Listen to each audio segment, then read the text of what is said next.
La drépanocytose est la maladie génétique héréditaire la plus répandue dans le monde. Cette maladie touche essentiellement les populations de l'Afrique subsaharienne ainsi que des populations dérivées et de certaines régions de l'Inde. Comment pose-t-on le diagnostic de cette maladie et quels sont les traitements existants? Nous disons tout juste après le générique.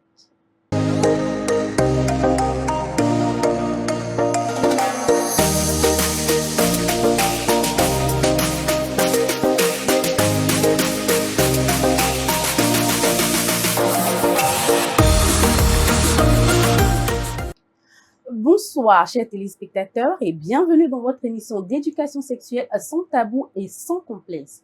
Aujourd'hui, sur le plateau, nous allons parler santé avec des invités qui sont, entre autres, le docteur Alessi Agodjan, médecin généraliste. Bonsoir, docteur. Bonsoir, Whitney. Et soyez le bienvenu sur le plateau. Merci. Et nous avons la ravissante Amanda Jessica Boukari, créatrice de contenu et TikTokeuse. Bonsoir, Jessica. Bonsoir, Whitney. Nous nous faisons plaisir de vous recevoir sur le plateau ce soir. Merci, c'est un plaisir partagé. Nous le remarquons, le constatons également.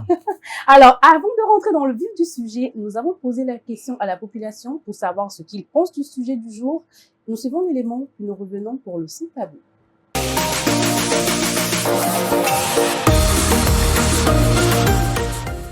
Bon, communément, on l'appelle hématie, à toi à travers, non? Le nom vraiment c'est ça, c'est la drépanocytose.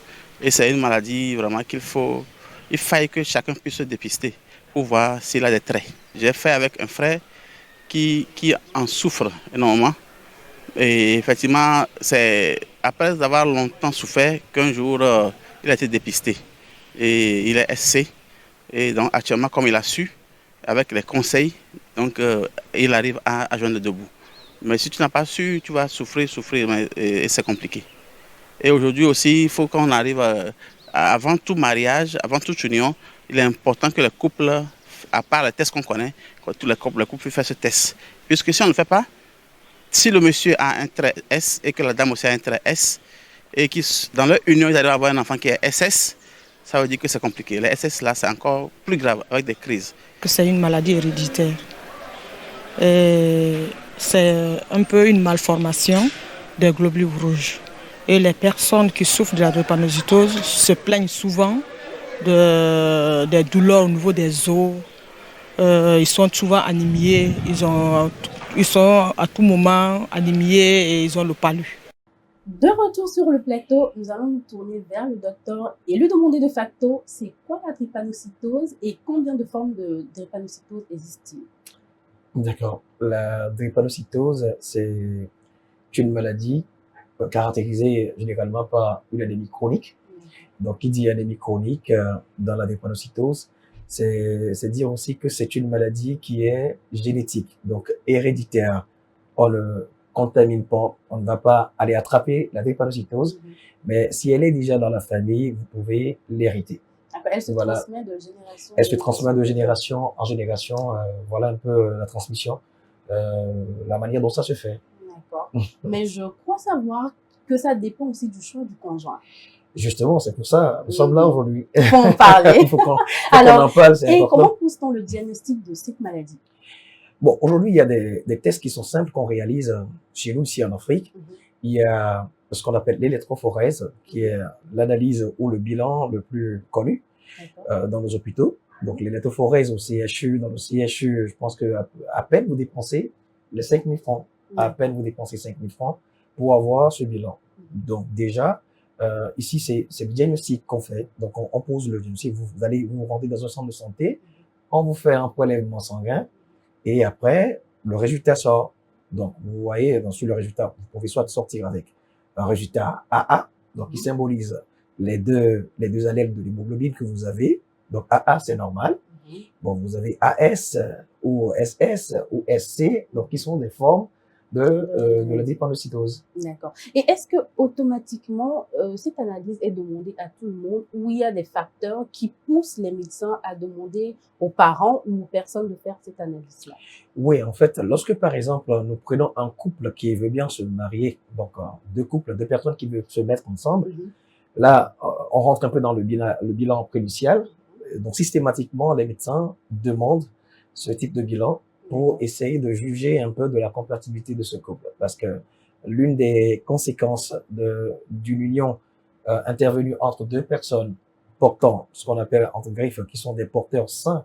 Vous êtes par exemple AS et votre conjoint AS, le risque c'est que vous donnez par exemple un enfant SS. Donc SS c'est la forme homozygote, c'est la forme majeure. Donc c'est une forme dans laquelle les manifestations de la maladie sont tellement poussées. Donc et responsable d'assez d'hospitalisation, et plus tard ça peut aboutir à des conséquences désagréables. Donc du coup, connaissant déjà à l'avance ces conséquences, les médecins se donnent le droit de demander ce type de bilan, et avec ce bilan déjà au couple, on peut déjà arriver à savoir que vous deux, vous pouvez y arriver, vous n'avez pas de problème avec votre progéniture. Donc c'est pour cela on demande ça. Ça c'est juste un tas un parmi ces exemples-là. Donc il y a maintenant, si on soupçonne une famille, on vient d'une famille, et qu'on soupçonne que dans la famille il peut y avoir ces genres de maladies, on peut aussi s'orienter vers ces centres-là. Maintenant, des fois, c'est des manifestations, c'est au cours des manifestations que les gens se rendent à l'hôpital. C'est ça qui attire en fait l'attention du praticien. Vous venez avec des douleurs osseuses, vous avez une anémie chronique. Bon, le praticien se donne le droit quand même, après tout traitement, de vous faire ce bilan. D'accord. Et nous tournons vers Jessica. Vous connaissez la raison de votre présence sur le plateau. Bien sûr. Alors, vous êtes drépanocytaire, si on peut savoir de quel type? Je suis drépanocytaire SC. D'accord. Oui. Et comment avez-vous su que vous êtes porteur de cette maladie-là? À quel âge approximativement avez-vous su que vous étiez drépanocytaire? Depuis toute petite, hein, mes parents me disaient que dès ma naissance, et dès que je présentais quelques signes comme le docteur l'a dit, le docteur leur a demandé de me faire un électrophorèse, et ils l'ont fait. Ils ont découvert que j'étais SC. Donc, on leur a dit aussi le suivi qu'il fallait faire, comment il fallait vivre, ainsi de suite. Donc, moi, j'ai commencé mes crises très petites, hein, déjà, très petites. Déjà au primaire, à 5 à 6 ans. J'avais vraiment des crises sévères. Donc, j'ai eu droit aussi à faire, pas des rituels, mais à passer par des remèdes traditionnels aussi, qui étaient des scarifications sur le corps, déjà à 6 ans. Et j'ai grandi avec comme ça. Donc, et dans votre famille, enfin, au sein du couple de vos parents, vous êtes la seule qui est porteur de... Oui, je suis, malheureusement et heureusement, oui. la seule porteuse de la drépanocytose. D'accord. Mes sœurs sont AC, AS, mais je suis la seule qui est SC. Oui. D'accord. Et chez vous, comment se manifeste la maladie? Quand vous avez des crises, comme vous le dites, comment est-ce que cela se manifeste? Alors, généralement, presque tous les drépanocytaires le sentent dans les os. Ils se plaignent des douleurs vraiment atroces dans l'articulation. Partout où le sang peut circuler dans le corps d'un humain. Donc, je sens pareil la crise. Et ça a un degré, ça vient à échelon. Vous avez sur une échelle de 10, ça vient 1, 2, 3, 4 et ça augmente comme ça. Donc, souvent, moi, j'attends que ça atteigne vraiment 3 ou 4 pour être sûr que c'est vraiment une crise de drépanocytose, pour pas me tromper avec la fatigue ou juste la courbature. D'accord. Et est-ce qu'il y a des facteurs que vous avez pu, durant votre vie, détecter qui sont susceptibles de vous causer des crises de drépanocytose? Oui, bon. À part les raisons sanitaires qui sont comme par exemple le palud ou la baisse de sang ou la montée du sang aussi, parce qu'il y a ça chez les SC. Quand on a trop de sang, ça nous fait faire des crises. Quand on en a moins également. Également, on fait des crises. Moi, chez moi, la colère peut déclencher des crises. Quand il fait trop chaud, je peux faire des crises aussi. Quand je stresse aussi, je peux faire des crises. Donc, c'est les 3 facteurs chez moi qui peuvent me faire une crise sans que je n'ai rien. Sans que je n'ai le palud, le sang, tout va bien, mais je peux faire une crise parce que je stresse, je suis en colère ou il fait trop chaud. Et j'ai aussi appris que vous ne pouvez, enfin, certaines personnes ne pouvaient pas voyager, par exemple, en avion, à une certaine altitude, oui. de peur de... C'est vrai, mais moi, j'ai déjà voyagé, j'ai pas eu de problème. J'ai eu des malaises à l'arrivée, voilà, la première fois, mais après, ça n'a pas duré. Oui, c'est passé. D'accord. Et docteur, est-ce que les crises varient d'un sexe à un autre ou selon l'âge? Bon, on va partir d'avant. Selon l'âge, oui, parce que déjà, toute petite, elle disait tout de suite, vous allez voir que chez les enfants, c'est pas aussi les mêmes manifestations. Les bébés, les tout petits, déjà à partir de 6 mois en allant, les premières manifestations chez le bébé, c'est plus les gonflements. D'accord, les gonflements au niveau des articulations. En médecine, on parle du syndrome à pied-main. D'accord, donc vous avez au niveau du dos du pied, au niveau du dos de la main, vous allez voir que c'est un peu gonflé. C'est inflammatoire, ça fait mal. Donc, déjà, c'est un peu quelques symptômes. Pour un grand enfant, vous recevoir cet enfant à l'hôpital et cet enfant va présenter rien que des douleurs abdominales. Donc, avec ces douleurs abdominales, vont rentrer dans les crises vaso-occlusives. Bon, c'est un peu un terme assez scientifique, mais voilà à peu près les manifestations chez l'enfant. Chez l'adulte, déjà, puisque le tableau est marqué déjà par l'anémie, c'est un tableau d'anémie constant parce que vous demeurez tout le temps dans une anémie chronique. Et en drift, les drépanocytaires sont les personnes qui tolèrent mieux l'anémie chronique. Donc, on va pas s'attendre auprès d'un drépanocytaire à avoir le taux normal de sang, d'hémoglobine, qui est à 12 ou 13. Non, bon, généralement. Le taux normal, c'est lequel? Ça varie en fonction du sexe, mais on estime à partir de 12 déjà. Vous êtes chez un adulte, bien sûr. À partir de 12 à 15, vous êtes dans la fourchette de la normale. Donc, voilà. Donc, auprès du drépanocytaire, vous pouvez être à 8, vous pouvez être à 9 ou à 10.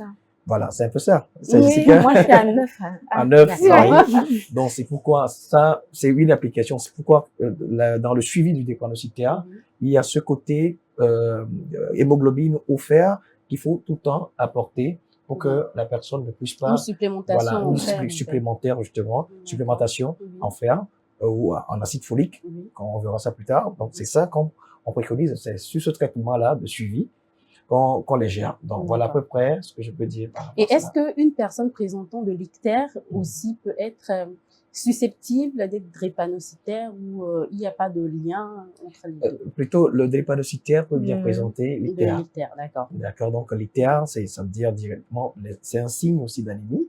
Et le foie prenant un coup, ça peut générer l'ictère, le jaunissement des yeux. Voilà, donc généralement on les voit comme ça. Et la quantité ou la qualité, plutôt les couleurs d'urine de ces personnes, des drépanocytaires, et surtout lorsqu'il s'agit des moments de crise, vous allez voir que souvent c'est des urines qui sont colorées d'aspect Coca-Cola. Donc en termes médical, on parle d'hémoglobinurie. Et déjà, ça attire l'attention des praticiens. Voilà.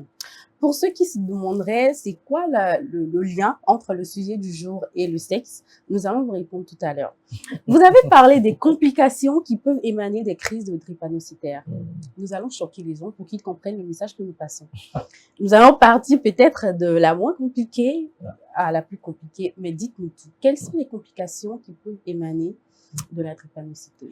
Déjà avec les douleurs, lorsqu'on parlait du début de la définition de la drépanocytose, en fait dans la drépanocytose, la forme de l'hémoglobine ou des globules rouges, la forme des globules rouges n'est plus normale. Donc la forme, c'est une forme en fossile qu'on découvre et ces globules rouges deviennent rigides.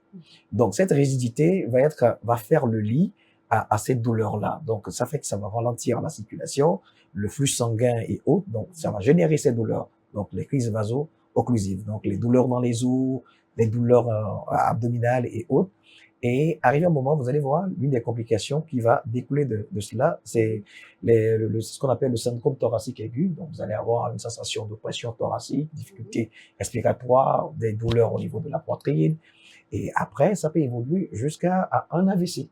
Donc, l'AVC drépanocytaire dû à une drépanocytose, oui, ben on peut carrément même observer cet accident vasculaire cérébral au point d'un enfant qui fait la drépanocytose.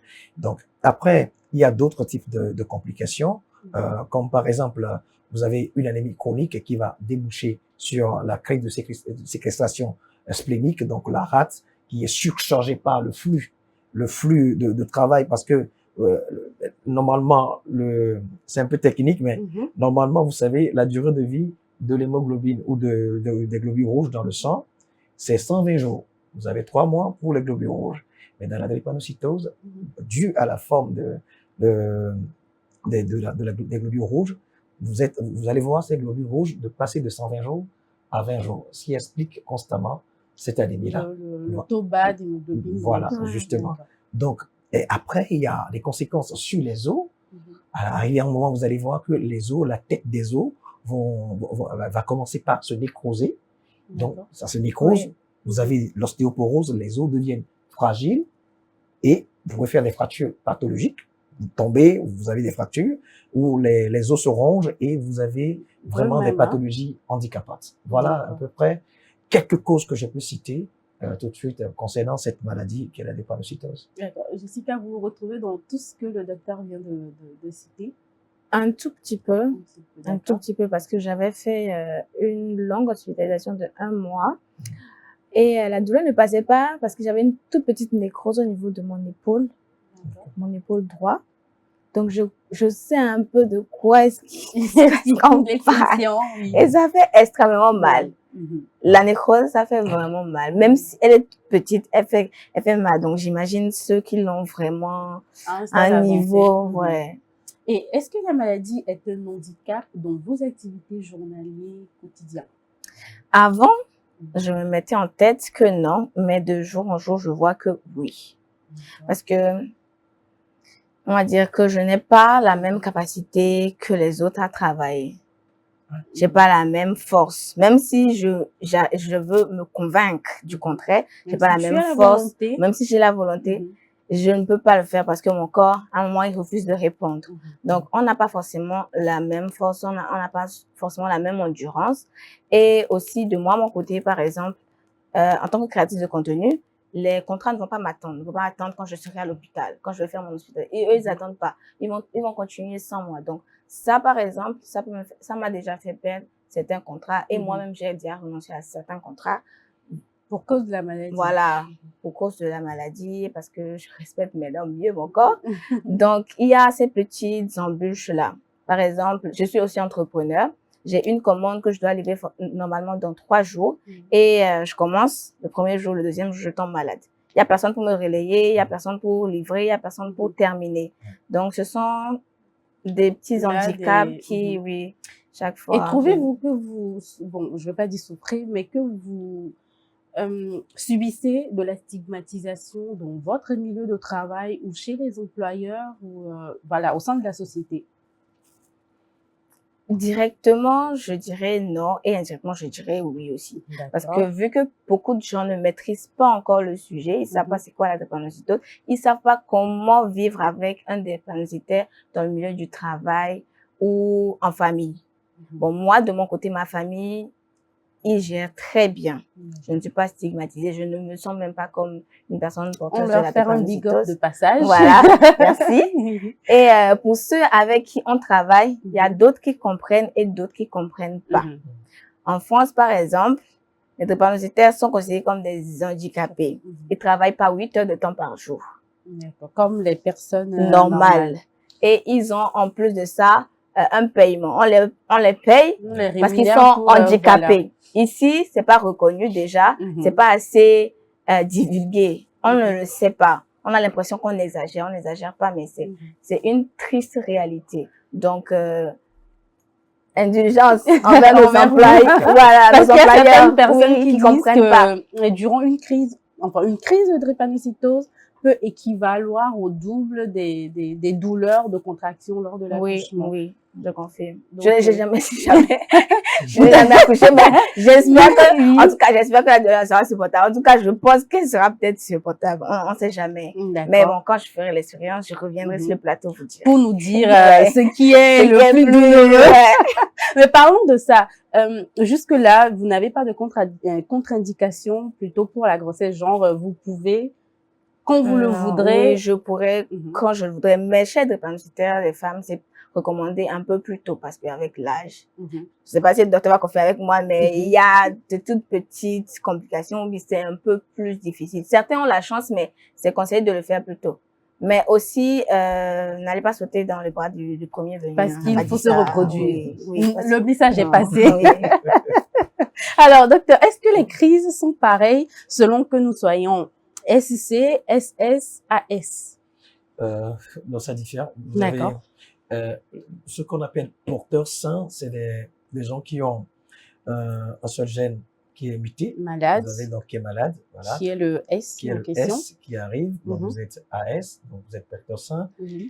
Les porteurs sains, souvent en fait, ne manifestent pas la maladie. Mhm. D'accord? Vous ne manifestez pas la maladie, vous Mhm. êtes AS, vous êtes là. Peut-être, c'est vrai, il y a certaines formes de AS qui peuvent ressentir un peu quelques petits bobos, mais Mhm. pas autant que lorsqu'on prend quelqu'un qui vit Mhm. la maladie qui étant SS. Donc, SS, c'est la forme majeure.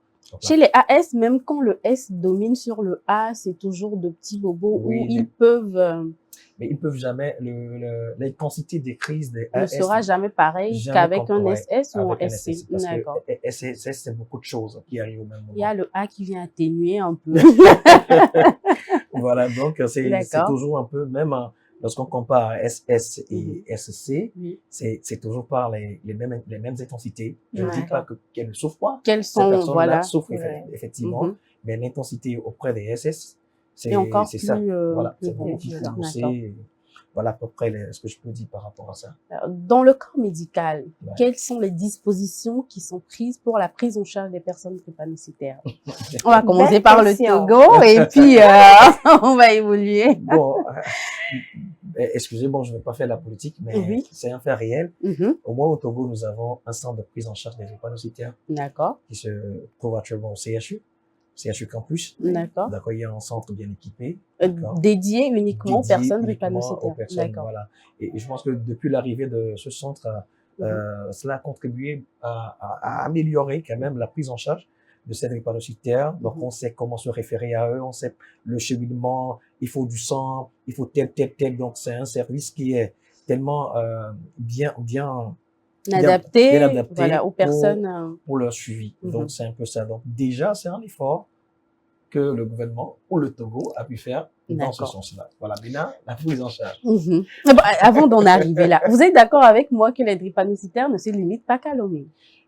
Et c'est pourquoi Oui. en entame, j'ai dit, en fait, Mhm. que c'est un effort, c'est un début. Ouais, c'est un début. C'est un début. Nous le reconnaissons, Et nous oui, le reconnaissons tous plutôt, mais nous sommes quand même d'accord que les drépanocytaires ne vivent pas qu'à Lomé. Oui. Alors, est-ce qu'il y a à défaut programmes, d'avoir un centre ouais. spécialisé dans le domaine, est-ce qu'il y a quand même des procédures des qui sont programmes. mises en charge dans les CHR, dans les CHU des autres villes Effectivement, pour des programmes existent pour la prise en charge. C'est pourquoi dans les lieux, bien avant que ce centre n'existe, D'accord. on recevait toujours les patients drépanocytaires. Mhm. D'accord? Donc, il y a un programme de prise en charge des drépanocytaires, des formations continues qui sont organisées à l'intention du personnel soignant D'accord. sur l'étendue du territoire, dans les formations sanitaires, le médecin.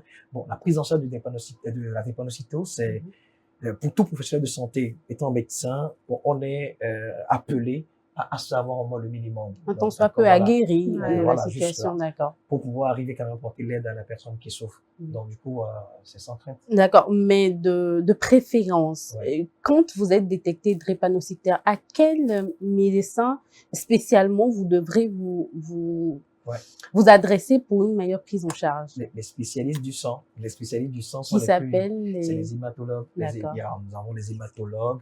Maintenant, la prise en charge de la drépanocytose, c'est une prise en charge plutôt multidisciplinaire. D'accord. D'accord, c'est vrai, on se réfère à eux premièrement, mais lorsque, par exemple, les crises ou les conséquences ou les complications vont atteindre les os, par exemple, on va faire appel à un rhumatologue, on va faire appel peut-être à un traumatologue. D'accord. Donc, il y a beaucoup de personnes qui entrent en ligne de beaucoup de mire pour la prise en charge. Justement.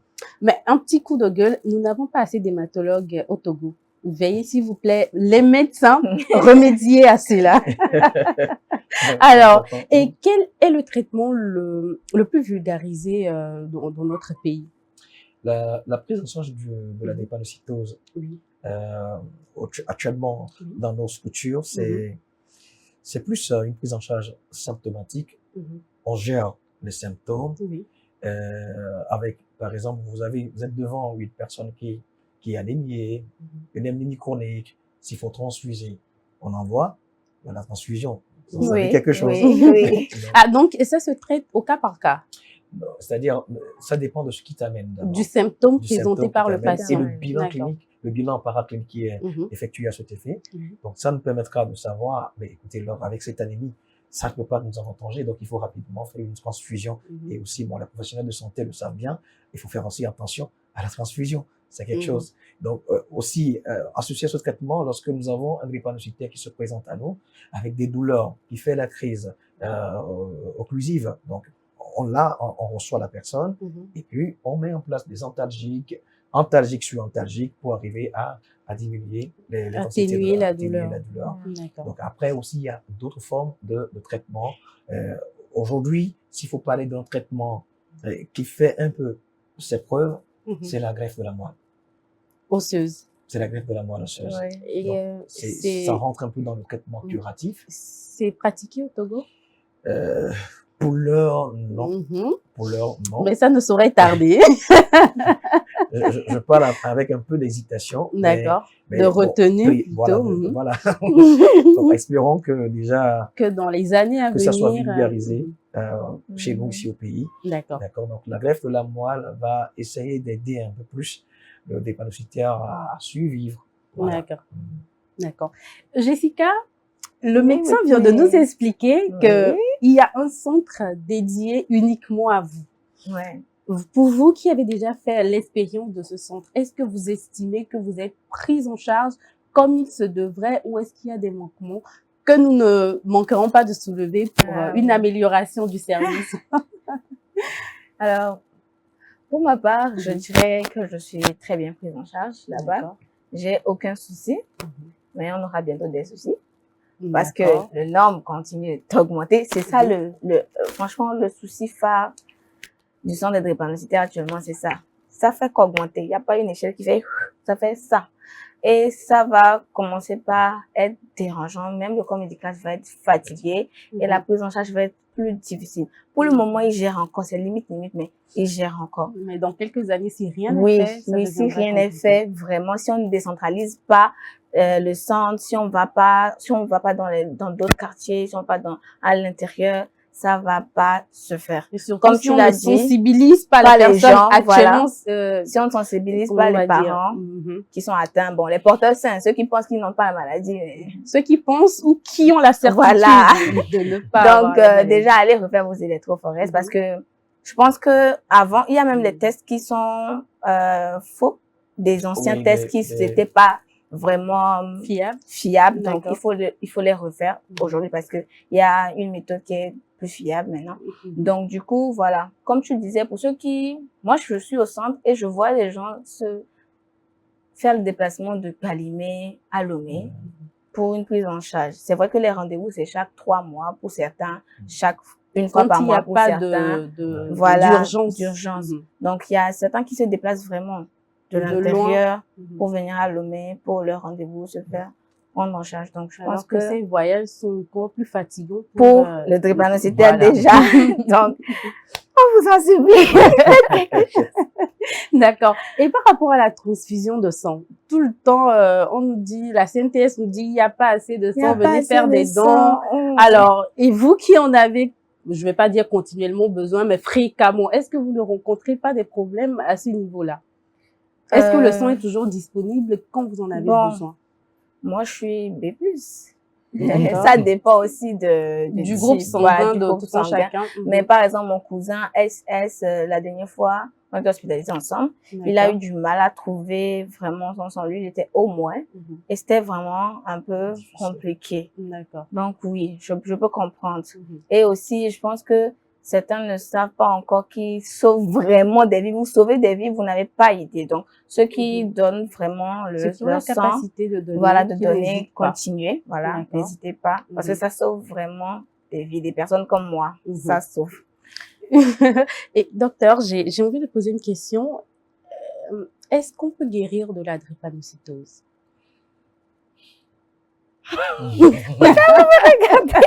Franchement. En fait, aujourd'hui, il y a assez d'études qui sont en cours. D'accord. Qui nous permettent c'est vrai qu'il y a des résultats, il y a des tests. Ailleurs, il y a des traitements qui sont déjà mis en place. D'accord. Maintenant, je parlais tantôt de la greffe de la moelle. La greffe de la moelle, jusqu'à présent, fait fait ses Mhm. preuves, d'accord. Donc, maintenant, la guérison doit prendre en compte beaucoup de choses, d'accord, Mhm. beaucoup de choses, puisque déjà cette maladie, elle est héréditaire, Mhm. d'accord. Donc, du coup, avec les efforts de la science, Mhm. les efforts des firmes pharmaceutiques, Mhm. on espère un jour avoir une molécule magique qui nous permettra de quand même arriver à annihiler l'effet de cette maladie. Mhm. D'accord. Donc voilà à peu près ce que je peux te dire. Avec beaucoup D'accord. de J'ai De réserve. une réserve. question, par Oui. contre. Oui, Jessica. J'aurais eu à entendre que la greffe de la moelle n'est Ouais. pas compatible avec tous les drépanocytaires. C'est pas tout le monde qui peut le faire. D'accord. Avant que le C'est- docteur ne réponde, est-ce que si c'est la solution magique que tu aspires à la longue à opter pour ce traitement-là? Alors, j'imagine pour un début que ce serait un traitement vraiment très cher. Mhm. Non, disons que Si toutes les c'est pour- conditions sont réunies, réunies. oui. Si ça me fait passer de SC à AA, je prends. Mais si c'est pour me faire passer de SC à AS, franchement, je ne prends pas le risque de le faire. Ça me dit rien du tout. D'accord. Ça me dit rien. Et maintenant, le docteur va répondre à la question de Oui. Jessica. Reprenez la question. J'aurais eu à entendre Que que tous la les greffe drépanocytaires de la moelle voilà, ne n'est sont pas compatible avec tous les drépanocytaires. C'est-à-dire Ouais. que tu peux faire le test pour la greffe, mais il s'avère que tu n'es pas compatible Compatible. à la greffe. Voilà. En fait, c'est l'inconvénient. Oui. D'accord. L'inconvénient, il faut arriver à trouver, voilà, ce truc compatible entre le receveur et le donneur. Le donneur. Donc c'est ça, en fait, ça fait partie des inconvénients de la greffe de la moelle. C'est D'accord. pourquoi il y a des personnes, on essaie, on met en place la greffe, Mhm. mais après quelques temps, mais c'est un rejet. Donc la greffe est rejetée par l'organisme, receveur. non, pas le receveur. Donc voilà à peu près, ça fait partie des inconvénients, mais toujours est-il que c'est un traitement qui est réservé, qui se fait. Il y a beaucoup de personnes qui bénéficient de ce traitement. De ce Et tu as bien traitement-là. ajouté, c'est vrai que ça devrait être coûteux. Et Mhm. Ouais. comme je le dis, c'est pas encore vulgarisé chez nous ici, à D'accord. Lomé. Et prions vivement. Que ça devienne. Mais quoique ce n'est Prions pas encore vivement. la solution Ouais. magique pour guérir Pour la guérir, drépanocytose. D'accord. totalement. Bon. Et une petite dernière question à Jessica, la question fatidique. Est-ce que vous en voulez à vos parents? Non, pas du tout. D'accord. Non, pas du tout. Du tout, même pas un peu. Mhm. Même pas un peu parce que, bon, aujourd'hui, si quelqu'un fait cette erreur, c'est sa faute. D'accord. Avant, on n'était pas au courant. Mhm. Je peux vraiment pas enflammer mes parents parce que ils savaient pas. Ils savaient pas. Mes sœurs n'ont rien. Ouais. Je suis la seule qui présente vraiment cette maladie-là avec un taux élevé. Ils savaient rien du tout. Donc, je ne leur en veux pas du tout, franchement. Et nous les remercions pour les parents responsables qu'ils sont. Alors, nous allons à la pause publicitaire, puis nous revenons pour le mot de fin de nos invités.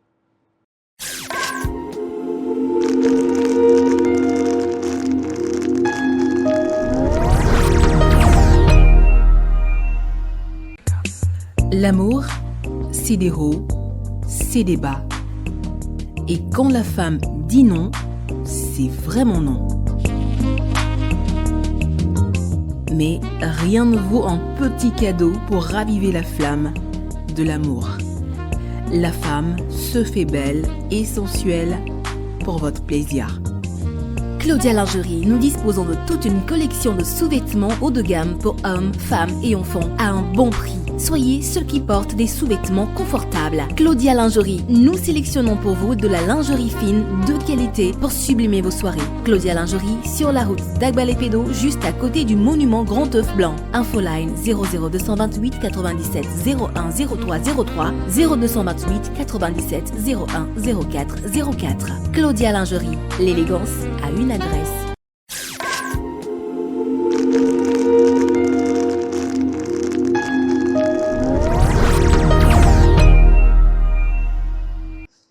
Nous sommes de retour sur le plateau pour recueillir les mots de fin de nos invités et nous allons commencer par le docteur Alboudjan.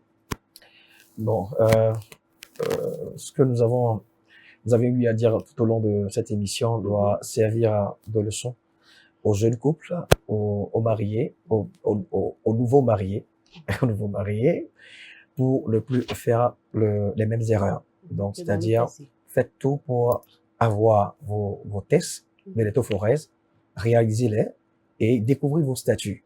C'est aussi une preuve d'amour. Vous découvrez que votre partenaire est AS et que vous êtes aussi AS.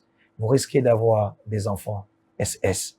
Et cet enfant peut compliquer même la continuité ou l'issue de votre relation, de votre vie de couple, jusqu'à aboutir à peut-être à un divorce ou à quelque chose de plus grave. À la perte de cet À la enfant. perte même de cet enfant.